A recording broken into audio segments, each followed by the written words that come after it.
Hi, this is Mike with Your Business Value. Today, I'm going to show you 5 things that are probably keeping your business lower than it should be and give you suggestions on how to fix them. Number one, the business isn't making money. People generally don't want to buy businesses that are not making money. People want to buy businesses that are already profitable and they can step into, run, and start making money right away. So you need to figure out, why is it that your business is not making money? And saying that you're reinvesting the profits isn't going to cut it. In most cases, reinvesting profits means that you're simply covering losses. You need to figure out, can you or should you be charging more for what you're offering? Or are you spending too much money? And this may mean that you may have to make some hard decisions. You may have to renegotiate with your vendors to get a better price. You may not be able to pay your employees as much as you would like to, or perhaps you may not be able to sustain the payroll that you currently have. But something's got to change. If your business is not making money, it's not a good business for you and it's not a good business for a potential buyer.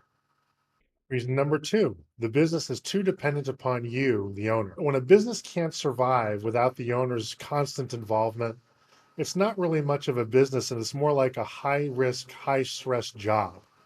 And nobody wants to buy a high stress, high risk job. So you need to figure out how to make sure that your business can survive without you. And this isn't just necessarily beneficial for helping you sell the business, but making sure that you manage your own risk around it. What if something happens to you and you can't be in the business for a while because you're ill, or you have to go away to take care of a sick family member, or you just need to take a long overdue vacation? Your business has to be able to run without your active involvement in order to generate value and run profitably when you're not directly involved. So you need to figure out, how can you make the business run more effectively without you? That may mean investing in training in your employees. It definitely means adopting a mindset where you can delegate responsibility. It may mean that you have to upgrade the employees that you hire. It may mean that you need to hire somebody entirely different who is capable of taking on management duties if there isn't somebody among your existing employees who's able to fulfill that role. Number three, your financial information isn't sufficiently detailed and timely. Without good financial information, you can't show the business off to potential buyers and convince them that it's a good financial investment. Also, without such information, you're not in a position to make good decisions yourself on what price you should accept or even how you should manage the business. So, not having good financial information is a problem, not just to sell the business, but also to maintain and build the value over time. If you're finding that you don't have the right information that you need at your fingertips, there are a number of ways you can approach solving that problem. First, there are automated systems that can help you with that information. Some of that are as simple as smartphone apps, and some that are much more complicated that are integrated throughout all the systems in your business. And you'll have to decide which one is right for you.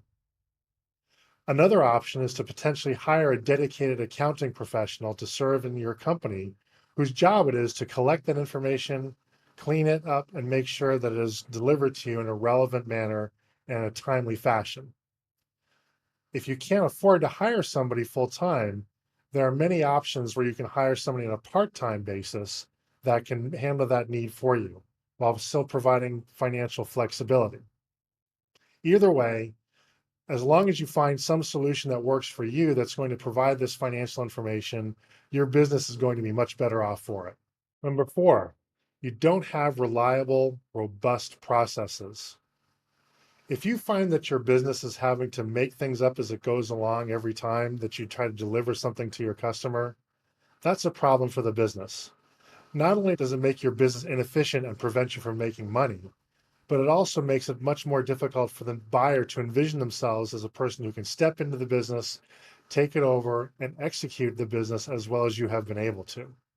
So the key here is to make sure that you have ample written materials that describe in detail what the key processes are and how they're performed. And as a manager, to make sure that your employees are sticking to those processes and performing the operations of the business the way that they need to be done. Now, there are other ways that you can accomplish establishing processes. For example, in my own business, I actually record training videos. And some people find that employees relate better to training videos because it's a more engaging training medium.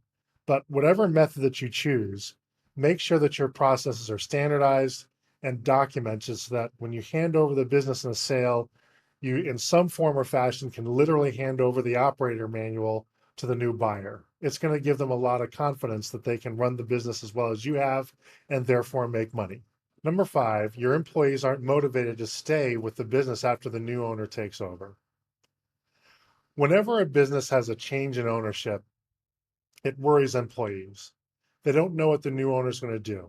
They don't know if they're going to like to work for the new owner. They're used to certain processes, routines, cadences that exist under your ownership, and that's all likely to change under the new owner. In many cases, when employees find out that the business is for sale, many of them are going to start looking for jobs elsewhere.